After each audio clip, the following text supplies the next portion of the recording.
But my name is Christy Demetz, and I am a member of the North Central Region Aging Network. And we do these webinars once a month, the first Friday of every month. And we welcome you, Karen, and Holly. Holly is our presenter today, and she has some wonderful information to share with us about sibling relationships as they relate to caregiving.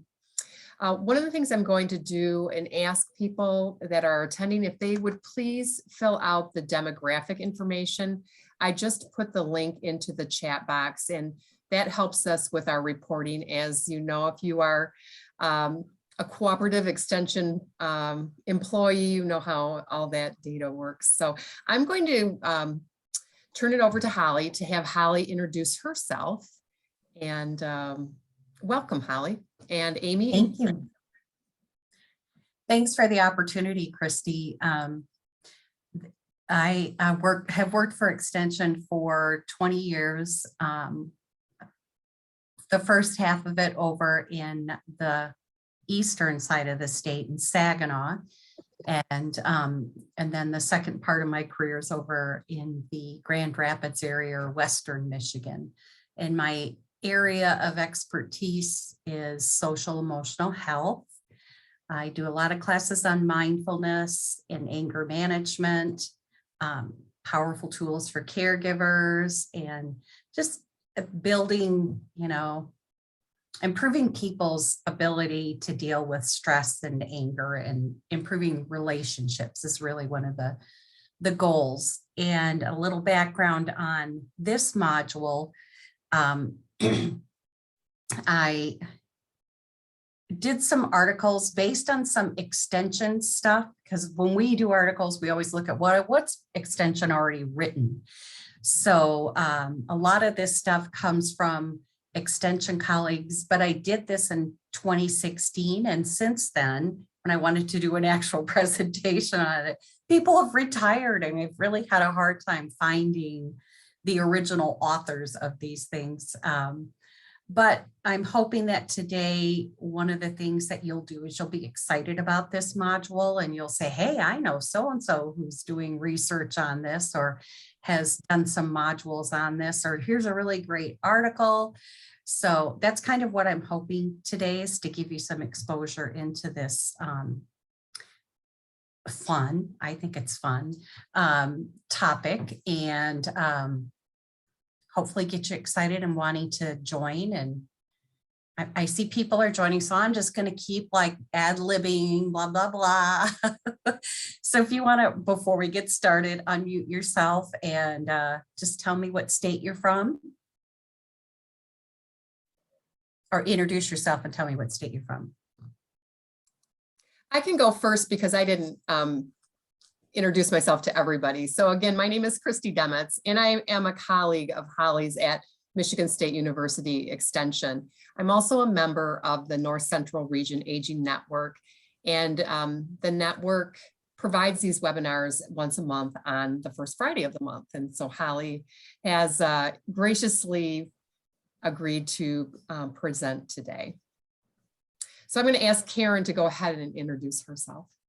Morning, everyone. I'm Karen Dickrell with the University of Wisconsin-Madison Extension. I'm based in Outagamie County, and I'm in the Institute of Human Development and Relationships, and my specific area is lifespan education. So doing programs with caregivers and outreach and support to families through the lifespan. Thank you.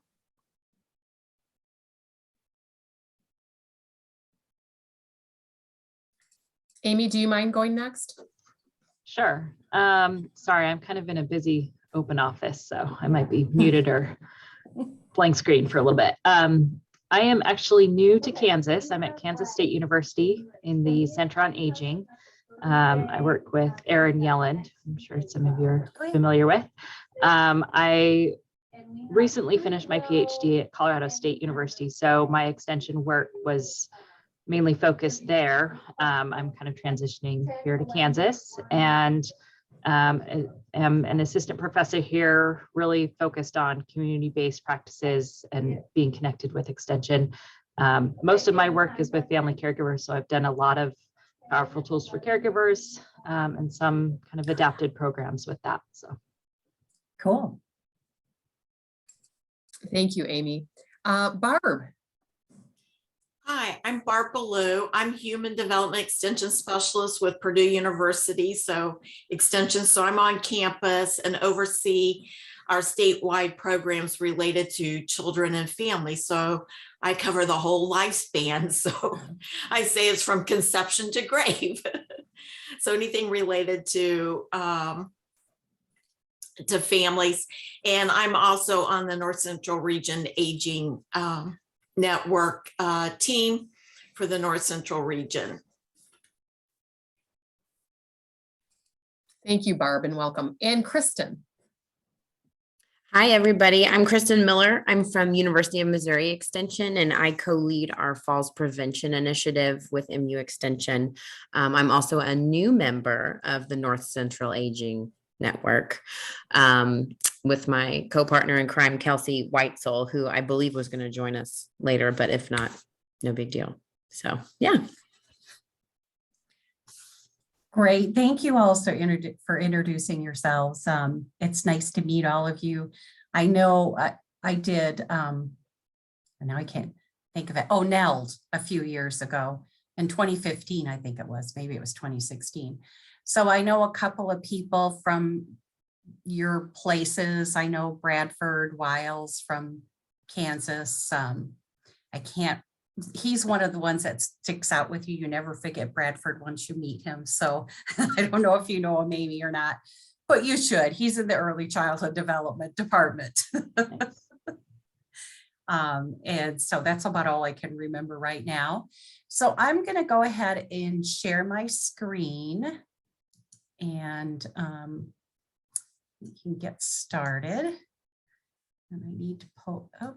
I always talk to myself when I'm doing these things. So Christy, would you mind, can you turn on the live transcripts? If not, maybe I can do that. Nope, I can't do that. Live transcripts. Nope. Okay, you got to do that on your end. If you're able to. It's the 3 dots up at the top.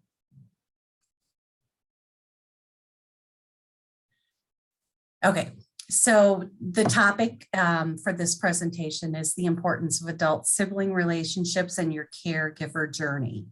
And I've been piloting this for about a year, but always looking to expand it. And I do a lot of presentations with adults and a lot of childcare providers. And it's interesting that most of them are really excited about this topic, about talking about sibling relationships, but viewing it from their sibling relationships, not so much kids. So I'll start with our affirmative action statement. MSU is an affirmative action equal opportunity employer, and Michigan State University Extension programs and materials are open to all. So thank you for letting me present the importance of the adult sibling relationships in your caregiving network journey. The objectives for today's lesson are to explore different types of sibling relationships, discuss how research describes birth order and related to personality, talk about the myths and facts of only children, talk about relationship that changes as you grow up together, discuss adult sibling relationships and how it can relate to your caregiving journey, and finding resources within and beyond the family to support caregiving. So let's take a look at some stats on family structure in the United States. This graph displays the number of families in the United States with children under the age of 18 over the span of 20 years. Now that graph could be a little hard to read, so I did some deeper dives in that. So for many years, the typical American family was described as having 2.8 kids. According to the most recent data from the US Census in 2020, there was an average of 1.93 children under 18 per family in the United States. And this is a decrease from 2.33 children under the age of 18 per family in 1960. The American family is known for its diversity in the areas of ethnicity, culture, and family structure. Two-parent households in the United States are declining, and the number of families with no children are increasing. The number of families with children has stayed more or less constant since 2000. In addition, the most recent data on adoptions in the United States shows that in 2019, around 44,000 children were adopted by married couples. And in that same year, over 16,000 children were adopted by single women.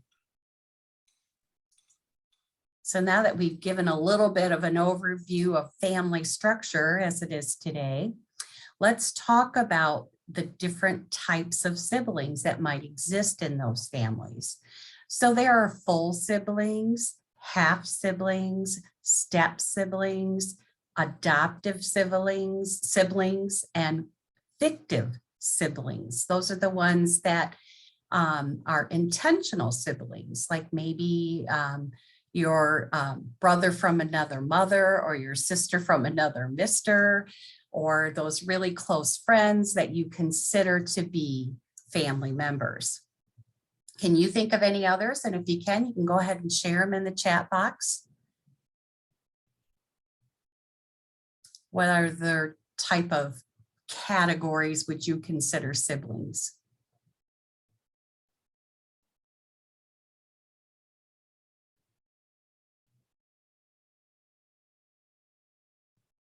You know, one that isn't listed there is perhaps foster siblings.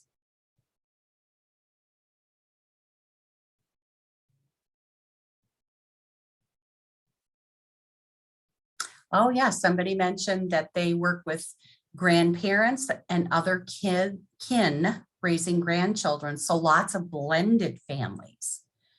Right, so within that family structure, you might have some full siblings, half siblings, steps, adoptive, fictive, foster, and cousins, right?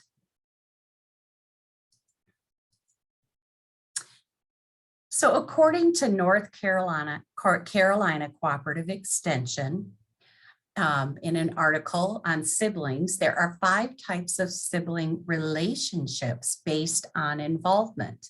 They include intimate, congenial, loyal, apathetic, and hostile. And we're going to go over each one briefly. Intimate sibling relationships include a high devotion and emotional closeness. These relationships are built on mutual love, concern, empathy, protection, understanding, and durability. Congenial siblings enjoy strong friendships and are caring toward one another, although there is less depth to the relationship as compared to intimate siblings. Congenial siblings maintain regular contact weekly or monthly. The relationship of loyal siblings is based more on cultural norms or what's expected of them and their role as a sibling rather than their personal involvement. They do, however, come together to support each other during times of crisis, and they maintain regular contact, perhaps during holidays, family weddings, births, or deaths, but it's not as frequent. Apathetic sibling relationships are based on a mutual lack of interest. There's no emotional or instrumental support. Their lives may have gone in different directions for whatever reason, and these siblings have minimal contact, and there's no real desire to maintain any type of connection. Another type of sibling relationship is hostile. Siblings who have hostile relationships tend to have strong negative feelings of resentment and anger for whatever reason. There's some considerable negative psychological preoccupation of these relationships that tend to continue into the adult years. Hostile siblings tend to have little to no contact. The healthiest sibling relationships are either congenial or loyal. So I think I'm going to have Christy launch a poll on how you would categorize your sibling relationships. And hopefully it's multiple choice, because if you have multiple siblings, you may have different relationships with different siblings. So if you wouldn't mind entering your responses into the poll, and then we'll share after we've given everybody a chance to vote. This is also an anonymous poll, so don't worry about privacy issues.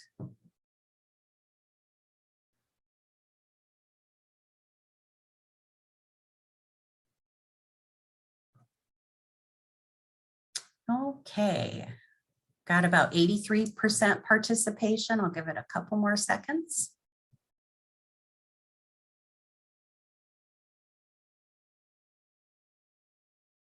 Okay, I think we can end the poll and share the results. So it looks like overwhelmingly, most of you have a loyal sibling relationships, congenial and intimate. We also have some apathetic and some hostile relationships. And like I said, if you have multiple siblings, you may have different relationships with different siblings. So thanks for sharing that.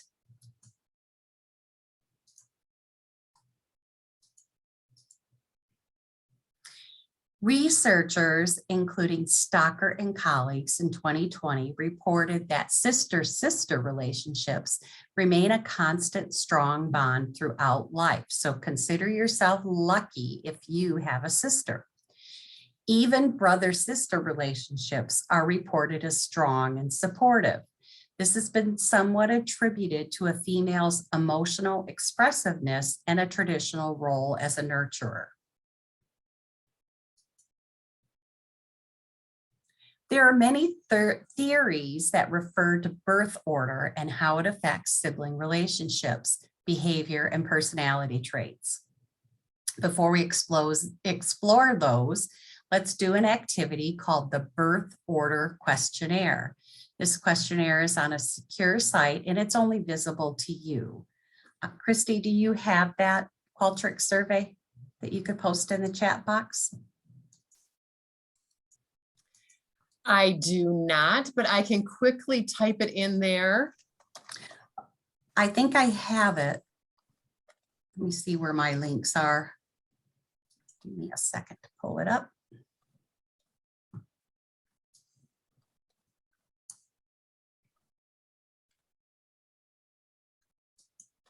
Okay, it's not in there. If I can copy that.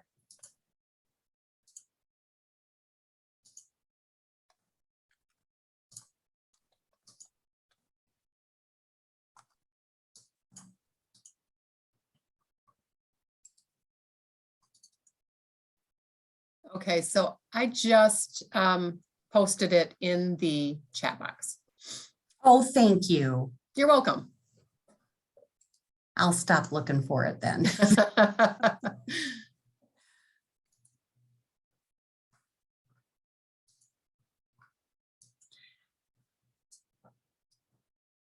So if you could really quickly do the birth order questionnaire, and after completing it, I'd like to hear your thoughts about the questionnaire and whether you think it fits your personality with your birth order or whether you disagree with the results of it.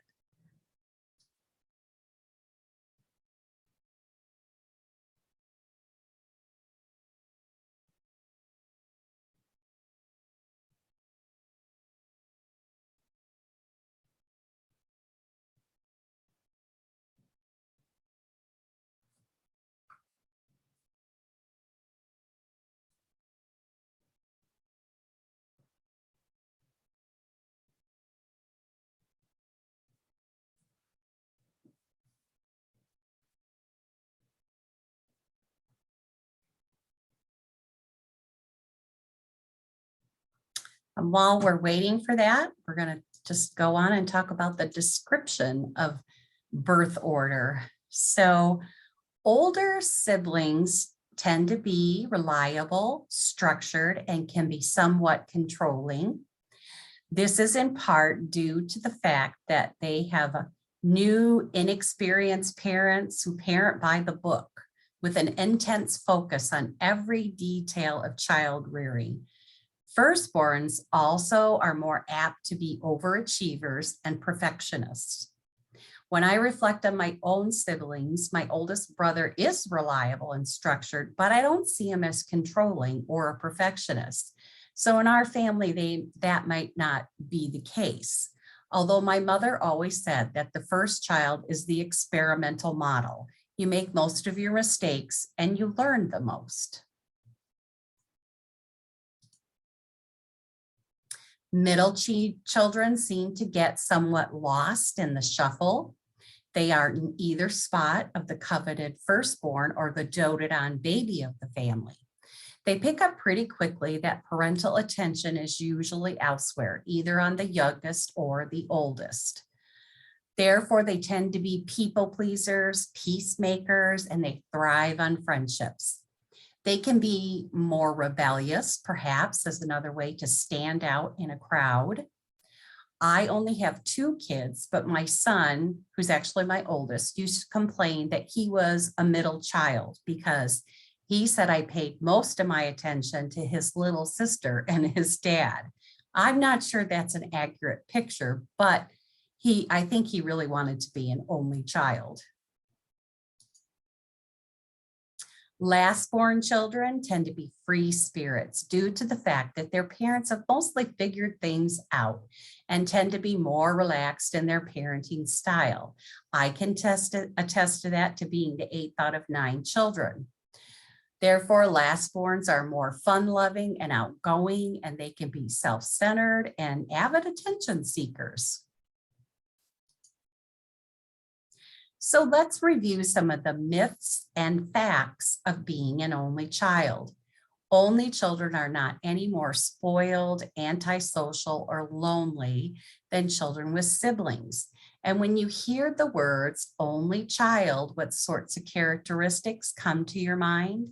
If you're like most people, you might say spoiled, antisocial, selfish, unpleasant, or lonely, just to name a few. Part of this view is from a study done over 100 years ago by G. Stanley Hall from 1844 to 1924. His rural view of the family was a product of the times. A family should consist of a large gaggle of children helping out on the family farm. He went so far as to describe only children as damaged. Sigmund Freud didn't help out too much, and he lived from 1856 to 1939. He appealed to parents to adopt a second child if they couldn't conceive one, so as to avoid an only child who would be prone to sexual identity problems. Alfred Adler, who lived from 1860 to 1937, implied that only children lack the ability to do anything independently. You would think with all of these opinions alone, that would scare people into avoiding the only child syndrome. A recent Pew Research Center study found that the number of women who reached the end of their childbearing years with only one child doubled in the last generation, from 11% in 1976 to 22% in 2015. Census data shows that one-child families are the fastest growing family unit in the United States. Tony Falbo, professor of educational psychology in the College of Education at the University of Texas at Austin, has spent the past 30 years focusing on dispelling the negative myths about only children. Her research has found that not only do only children benefit from receiving a majority of their parents' attention, their parents tended to raise them like the preferred and valued firstborn. In fact, she found that only children are not any more disadvantaged.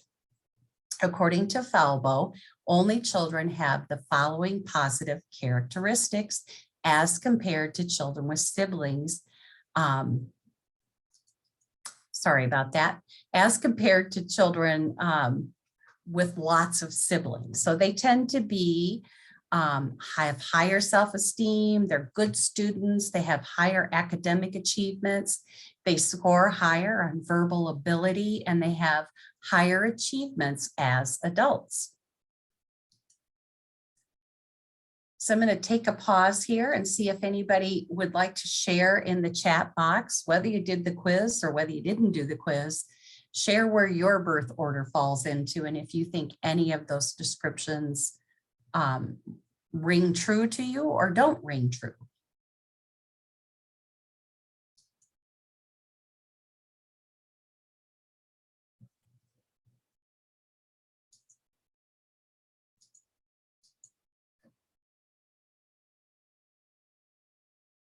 And I'll wait a couple seconds to see if any comments come in.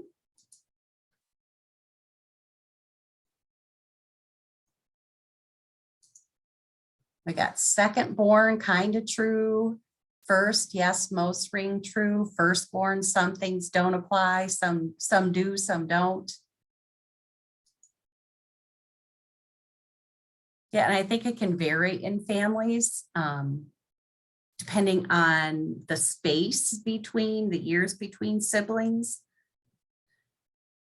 But it's fun to just kind of explore it. So some famous only children include, oh, we got one more coming in the chat box. I'm the oldest and my results feel directly in line. I'm driven, responsive, care provider, etc. Child among my siblings. Cool. So some only children who are famous: Robert De Niro, Tommy Lee Jones, Frank Sinatra, Tiger Woods, Elvis Presley, Natalie Portman, Alicia Keys, Charlize Theron, Leanne Rimes, Lenny Kravitz, and Daniel Radcliffe. So if you are the parent of an only child, no need to feel like your child is destined to grow up spoiled or lonely. And if you are an only child, take heart and look at all the perks you have going for you. Somebody else shared that they're the middle child and they're driven, responsible, and they're care provider for their family. Thank you all for sharing. Here are some interesting facts regarding birth order and the presidents of the United States. The birth order and sibling counts include half siblings. More presidents were second born than any other birth order, totaling 14. 56% of presidents were either firstborn or secondborn. 7 presidents were the youngest in their birth order. James Madison had more siblings than any other president, to total 11. Although there were no only children, 3 presidents only had one sibling: Calvin Coolidge, Franklin Delano Roosevelt, and Ronald Reagan. On an average, the presidents had a little over 5 siblings. Somebody said, I wonder if male-female role makes a difference in the birth order, like I'm the oldest daughter. Yeah, that's interesting. That's another spin to kind of take on this presentation. So let's talk about where you fit in. Some of you have already been sharing that, but we've got oldest, youngest. How else would you describe? I think Christy has a poll on this. So how else would you describe your role in your siblings? Not only the birth order, but are you adopted? And there are, I think, 3 questions to this. So intentional, only brothers, only sisters, brothers and sisters, blended, foster. So go ahead and fill out the poll, and then we'll post the results of that. And then also, how many siblings do you have in your family? Do you have 1 to 2, 3 to 5, 6 or more? Are you a twin, a triplet, or a multiple?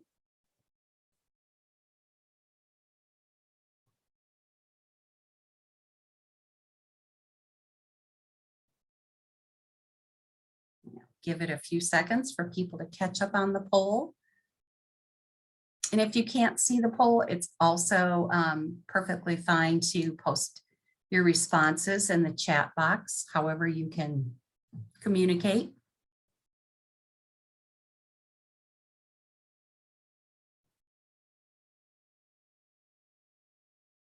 Oh, okay, we got 100%. So let's stop share. Oh, sorry, share the results.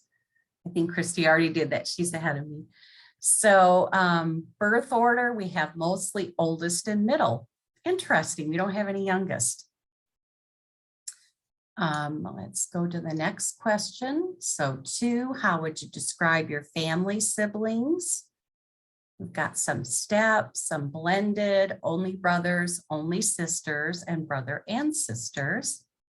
And let's take a peek at how many siblings. So the majority of you have 3 to 4, and then 1 to 2 is the next one.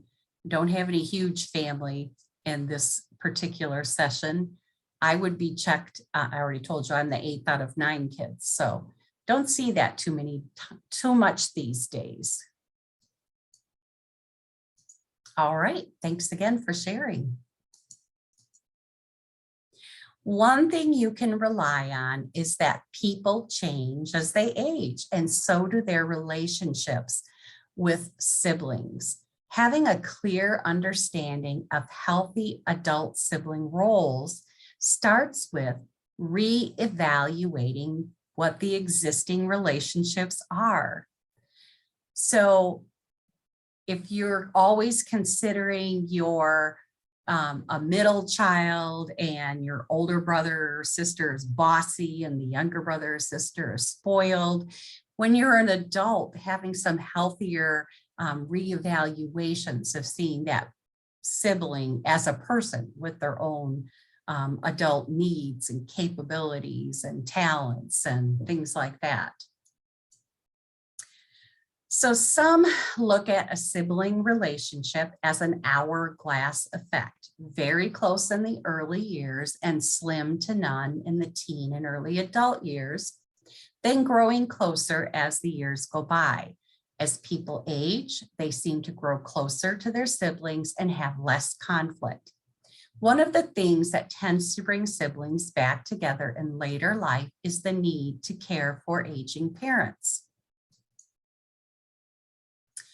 So let's talk about your hat or your role as a caregiver. And caregivers can mean a direct live-in care, caring for aging parents in their own home, in an in-care skilled facility, long distance caring. Maybe you're not a caregiver yet, but you're anticipating it. So please share in the chat box if you're comfortable your caregiver story. And don't use any names, but just care for who do you care for and what's their condition? So for example, I care for my husband who has chronic pain. And previously I cared for my mom while she was in an assisted living facility at a long distance. Somebody said, so hard to answer this. I'm a sibling with my sister, with my mom and dad. I have a half brother with my dad's family. I am 3 weeks younger than the stepbrother with my mom's family, almost like a twin with him. Relationships continue to change, but all rallying around aging parents. So that's that hourglass. So how else would you describe your caregiving role right now? Anticipating it, done it in the past, going through it currently.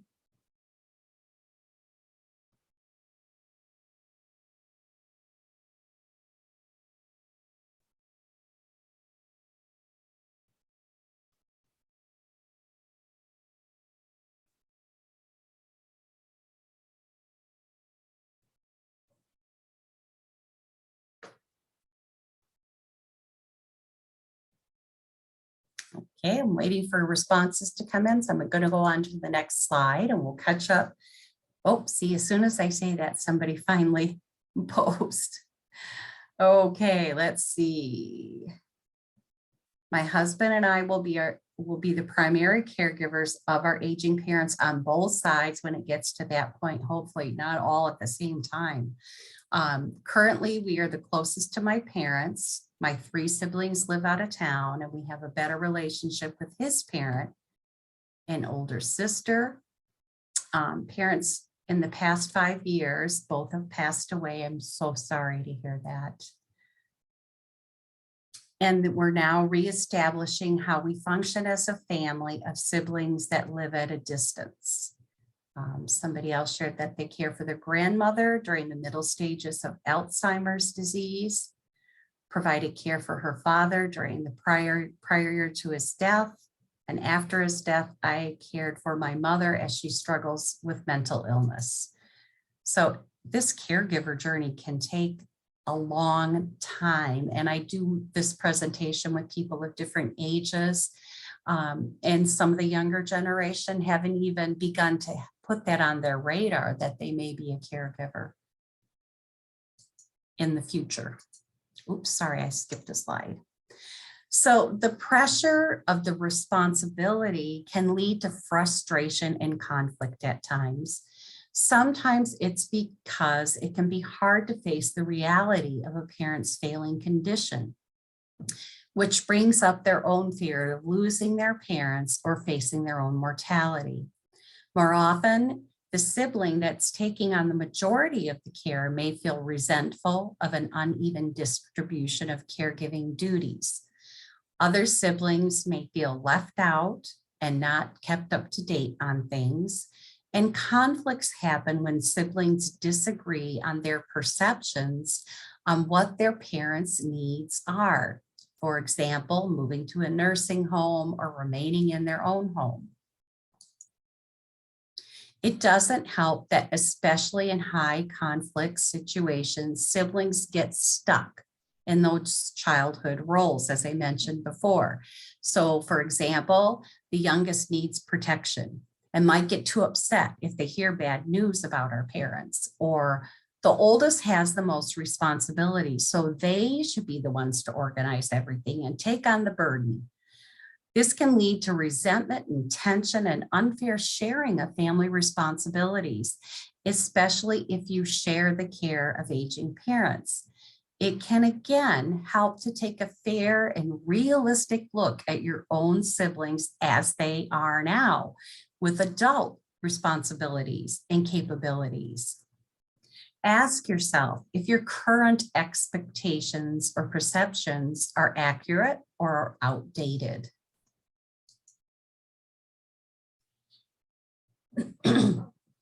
Siblings care for their aging parents in different ways and have their own style of caregiving participation. Some ways include routine care on a daily basis, backup care for those siblings who can be counted on to pitch in when they're needed, either emotionally or with tangible tasks. Some participate with limited help. They help out where they feel most comfortable. Some siblings have sporadic help. They're out of town, but they can provide care during holidays or through phone calls. And then there's also dissociation, siblings who choose not to participate at all. So how can you help your family come together when you're caring for an aging parent? Try to express your feelings honestly and directly. Let siblings know that their help is needed and also wanted. Provide siblings with a list of tasks included in caregiving and allow your siblings to help out in ways that they're able. You can divide tasks according to individual abilities, current life pressures, and personal freedoms. When families work together, there are lots of ways that the burden can be shared. Some siblings can provide assistance with errands, finances, legal work, or other indirect care. It's important to express appreciation to family members for any help provided. Remember to keep family members informed regarding the parent's condition and try to accept siblings for who they are and expect that there will be differences in opinions. Respect each other's perceptions and find opportunities to compromise. Holding a family meeting is a good way to get everyone on the same page. Here are some tips for holding a family meeting. If communication is antagonistic, try having family meetings in a neutral place, like a restaurant. Invite an outside mediator, like an old family friend, a pastor, a social worker, or a counselor. If siblings are unable to help with care, seek assistance to provide respite care for the caregiver. Depending on your sibling family relationships, it may be helpful to take stock of who you may be able to rely on beyond the family to help you with your caregiving journey. Consider other family members, aunts, uncles, your own children, nieces, nephews, as well as neighbors, church members, social workers, or anyone you can think of. You may be surprised at what help and resources you can add to your caregiver circle of support. So after the workshop, I'm going to send you a worksheet that you can actually do that mirrors the PowerPoint slide. It helps to take stock in your caregiver circle of support. So the first step is to put each of your siblings' name in a sibling circle. And you can also add other support people that you can rely on. Put your name in a circle. Put your parents' names in the parent circle. Next, make a list of your parents' current needs: shopping, physical care, social contact, emotional support, finances. And then the next thing you do is to write one thing your potential support person is good at. That may be taking care of like shopping, calling, taking care of physical care, emotional care, helping with budgeting, maybe making social calls to help them feel less lonely or isolated. And after you do this can be a good precursor to having that family meeting. Ask for help, set up a schedule, and check in with each other often.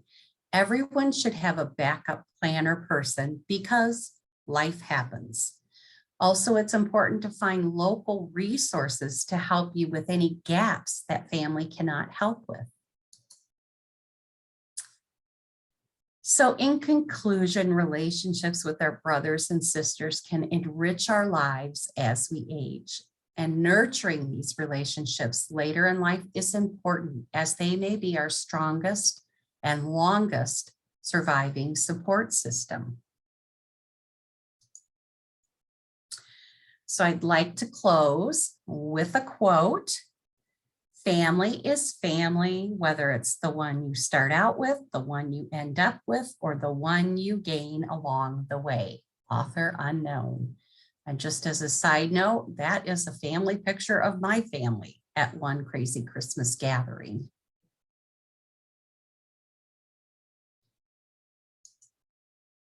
I've also listed some reading resources if you want to learn more information. We've got the Emotional Survivor Guide for Caregivers by Barry Jacobs, How to Care for Aging Parents by Virginia Morris, When Caregiving Calls by Erin Blight, The Birth Order Book by Kevin Lehman, Why Can't We Get Along? Healing Adult Relationships by Peter Goldenthal, Siblings Without Rivalry by Adele Faber and Elaine Majlish, and Siblings, You're Stuck with Each Other, So Stick Together by James Christ and Elizabeth Verdict. There are some national resources that you can tap into as you should go through your caregiving journey. There's the National Area Agency on Aging, which can hook you up with a local resource.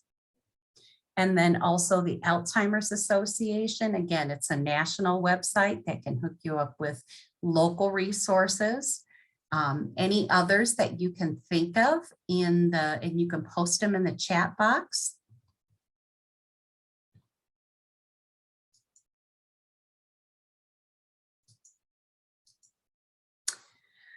And we also talk about the classes that we can provide at Michigan State University to support caregivers and aging parents. Of course, we do the powerful tools for caregivers, fall prevention and Tai Chi, the wellness initiative for senior education, personal action towards health, which is the disease self-management courses. We've got relax alternatives to anger, mindfulness for better living, and sleep. For more information, you can visit our website. It's listed there. And yes, I'll send everybody a copy of the handout, plus Christy is going to be sharing the recording. And with that, I'm gonna stop my share and see if anybody has any comments or questions. We got about 10 minutes. Any input? You can unmute yourself now. You don't have to use the chat box.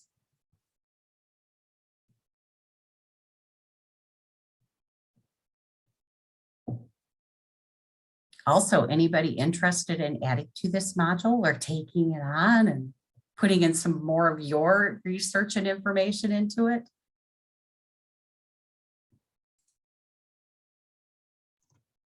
Always willing to share. Go ahead, Amy. I was just going to say, I just really appreciate your interest in this topic. So I'm interested in family dynamics as families age. So the dynamics between siblings and their parents and how that affects caregiving experiences. And there's not a lot of research out there on, well, all of that combined. And so I really appreciate that. And, you know, I'm working on, well, long story. I just really appreciate the focus on, we sometimes move away from those, looking at the dynamics of those aging families. And so I'm glad that there's support out there through different extension programs. And I hope that this just gets out there a little bit more to help families navigate that stage of their life. And great. And like I said, I'm happy to share it.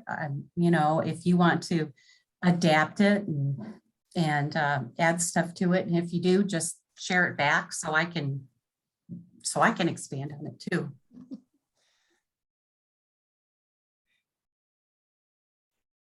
I also put a link in the chat box that is an evaluation link for the North Central Region Aging Network, one that we use for all of our monthly webinars. So if you would be so kind as to fill that out, that would be great. We did record this webinar, so it will be posted on the website, and we'll also include Holly's contact information. So her invitation to any of you attending today, and then those of you who will be viewing the webinar at a later date, please reach out to Holly if you'd like to partner or use this presentation or add to it.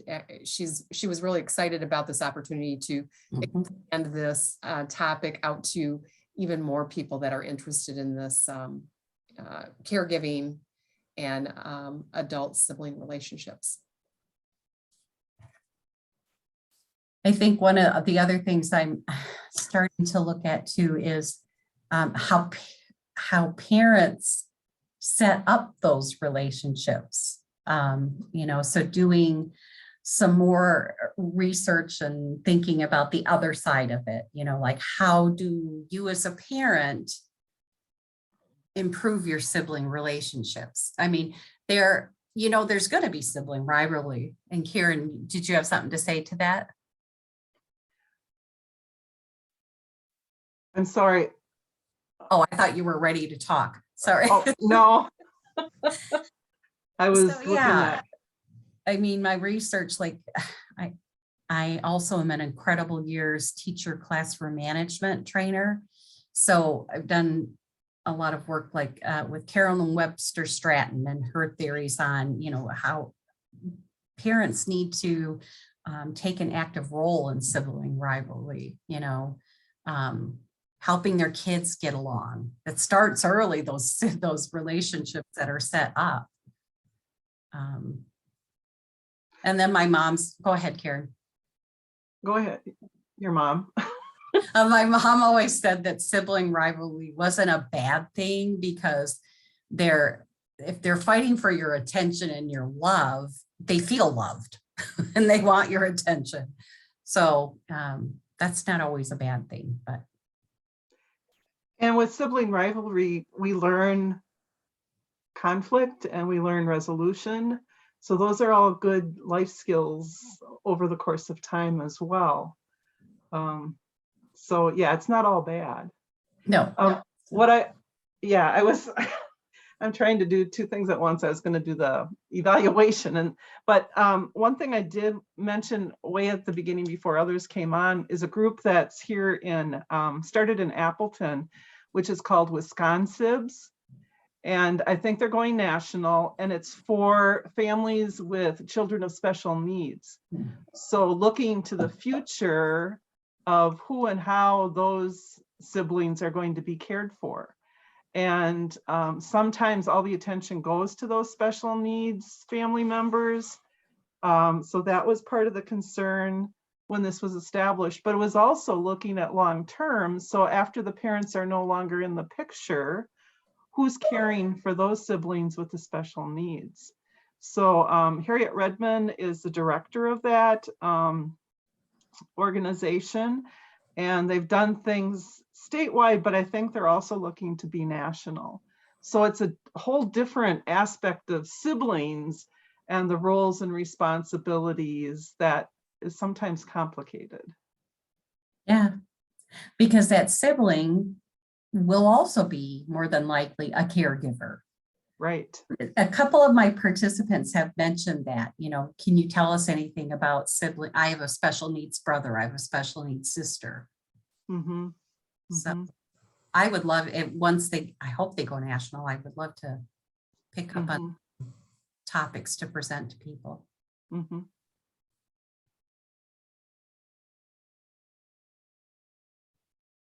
And it was interesting because Harriet had this organization and her son is special needs, but she didn't think about herself as a caregiver.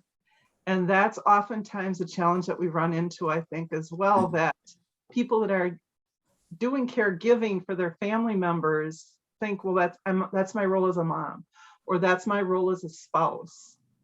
And so, and then I had a coworker, she said, well, and she was listening to what I was talking about when I presented to our extension committee, and she went, Karen, I think I'm a caregiver because I go grocery shopping for my mother-in-law, and we take care of their sidewalks, and we're doing things, but it's not in depth, but we're helping with their life so that they can stay in their own home and do those kinds of things. So it's helping our siblings understand the roles and opportunities that they have. Because sometimes, because of where we are in our birth order, we think we have to take care of it.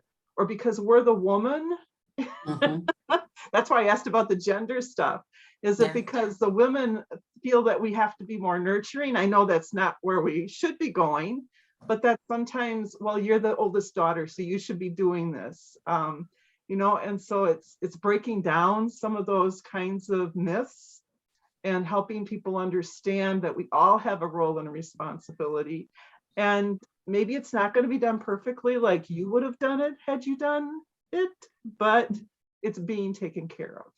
So just lots of thoughts going through. This is a wonderful topic, and I think lots to think about. We do a caregiver chat here.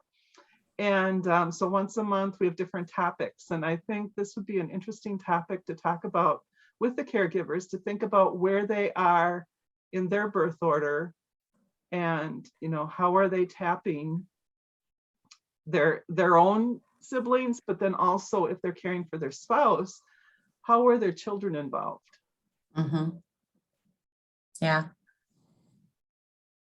Yeah, an interesting subject too. I Mhm. a lot about it after, we lost my mom and all the dynamics that happened during the caregiving years. And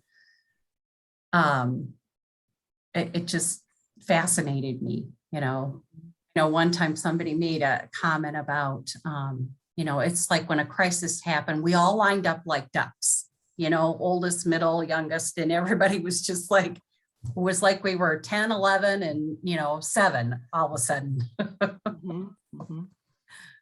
Yeah. So thank you. Well, thank you so much. And please email me. I'm happy to share access to this if you want to pilot it, and make adjustments or not, whatever you want to do, just let me know. And thanks, Christy, for the opportunity. Yeah, thank you, Holly. We really enjoyed having you with us, and hopefully we'll make some connections.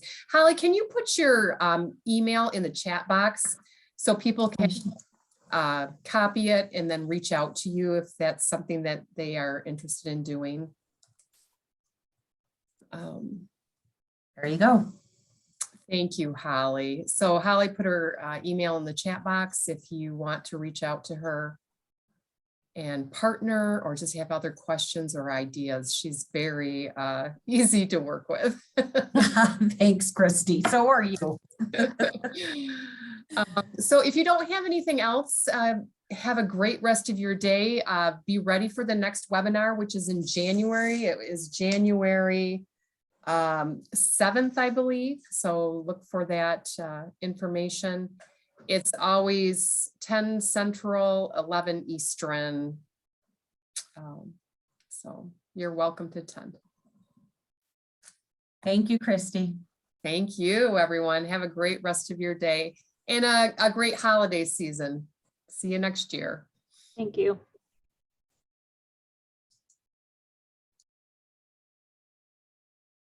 Bye, Karen.